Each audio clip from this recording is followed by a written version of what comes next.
Welcome to this SEBA podcast. I'm absolutely delighted that the very first podcast that we do together is with Andy Hickford.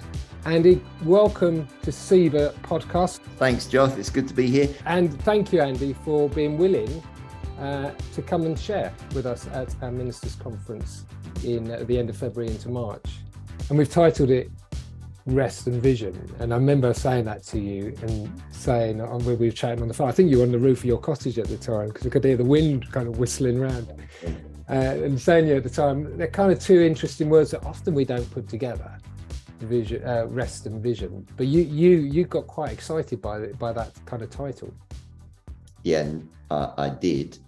Not only because I think it's what we have to find in this season in church in the West, but also because of my personal journey of ministry and leadership, where for me there is this inextricable link between slowing and knowing, that you really do have to go down a gear to pull stronger. Most ministers are sailing very close to the wind in terms of their emotional, psychological, spiritual capacity.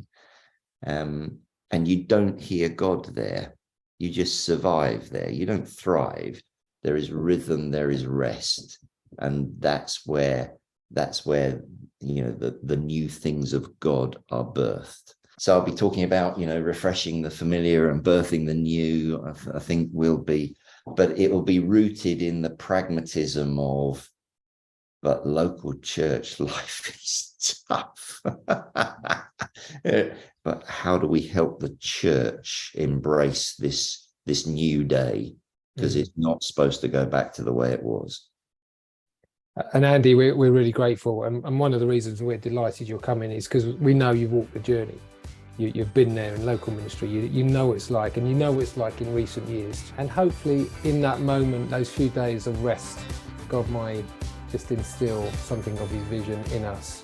Yeah, absolutely. And I think there's a tremendous value of just getting off site, of, coming away from our normal context. It lends itself to that, taking a step back and being able to look a little bit more objectively at what we get caught up in from the day-to-day with the help of our brothers and sisters around us. So it could be a really rich time. I'm really looking forward to it.